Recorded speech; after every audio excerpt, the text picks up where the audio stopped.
मस्जिद में पाबंदी वक्त से आने वाला। खतीब अकबर मिर्जा मोहम्मद अतहर का साहब का जुमला कि मस्जिद के कबूतर हैं, मस्जिद से जाते ही नहीं है। जी बुरा लगे माफ करिएगा, कौम का खतीब समझ के मस्जिद से बाहर नहीं जाते। वक्त अभी अजान का हुआ नहीं, मस्जिद में दाखिल। अगर खुदा न खास्ता किसी दिन पेश इमाम नमाज पढ़ाने में ना आए उज़्र शरई की बुनियाद के ऊपर, आदमी वावेला बचा देता है। सबसे बड़े आबिद, सबसे बड़े सजदा करने वाले, सबसे बड़े दीनदार, सबसे बड़े मजहबी, समाज में माशरे में इनसे बड़ा दीनदार कोई नहीं है। नमाजी एक नंबर के हैं, रोजेदार एक नंबर के, हाजी जो है वो हज करके भी आए, हर साल ज़ियारत के लिए भी जाते, नमाज नहीं छोड़ते, मस्जिद का दरवाजा भी नहीं छोड़ते। आबिद बहुत बड़े हैं, जाहिद बहुत बड़े हैं। हमने कहा बहुत बड़े आबिद है, कहा जी साहब इनकी तो नमाज नहीं छूटती। हमने कहा अच्छा, अब जो हम उनके करीब गए, हमने गिरेबान में मुंह डाल के देखा तो समझ में आया नमाजी एक नंबर के हैं, मगर भाई से बोलचाल नहीं है। आप बोलिए या न बोलिए, मुझे तो नहीं पता, लेकिन ये समाज की बीमारियां हैं जो हर जगह पाई जाती है। रोजेदार एक नंबर के हैं, मगर रिश्तेदारों से जो है वो आंखों से आंखें नहीं मिलाते, क्योंकि हल्का सा पैसा आ गया, गरीब को कौन अपना जो है वो रिश्तेदार बताएगा। हाजी एक नंबर के हैं, हज दो बार करके आ गए, अल्लाह ने एक बार का, इन्होंने 2 बार कर लिए, मगर पड़ोसी के घर में फाके है। हर साल ज़ियारत के लिए जाते हैं, कभी मामू के यहाँ नहीं जाते, आप खैरियत से तो है।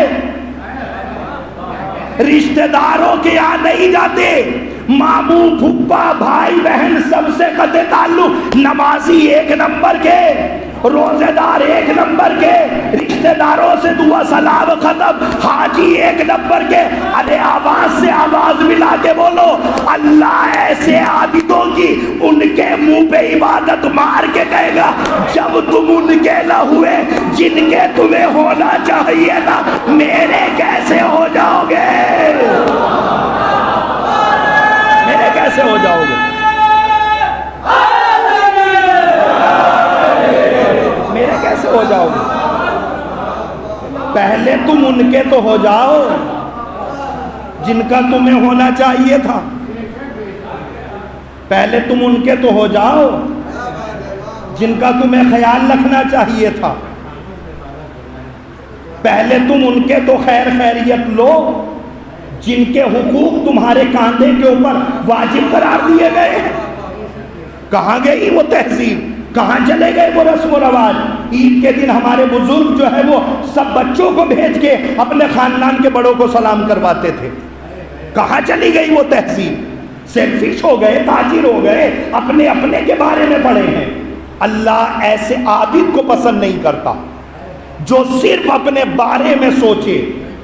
अल्लाह ऐसे आबिद को पसंद करता है जो अपने बारे में अलग, दूसरों के बारे में ज्यादा सोचे। आपको वो वाकया याद होगा ना, जनाब ईसा के दौर में एक नाबीना आदमी मस्जिद के बाहर चबूतरे पे बैठा हुआ अल्लाह की तस्बीह कर रहा है। फरिश्ते जो है वो खाना खिला रहे हैं। उधर से जनाब मूसा का गुजर हुआ। जनाब मूसा के दौर की बात है कि क़िस्सतुल अंबिया में ये वाकया लिखा हुआ। फौरन नाबीना इंसान को आने की आहट महसूस, कहा कौन? कहा जनाब मूसा है। कहा अच्छा नबी अल्लाह है, नबी अल्लाह को मेरा सलाम कहिए। फरिश्तों ने सलाम पहुंचाया। कहा नबी अल्लाह जा कहाँ रहे हैं? कहा अल्लाह से बात करने। कहा अल्लाह से बात करने के लिए जा रहे हैं तो ज़रा अल्लाह से पूछिएगा जन्नत में मेरा पड़ोसी कौन है। सबसे ज़्यादा खतरा इस्लाम को इन लोगों से हुआ। अद्दीनो लयकुन अलसनतहुम, दीन इनकी जबान पर सिर्फ चटनी की तरह है।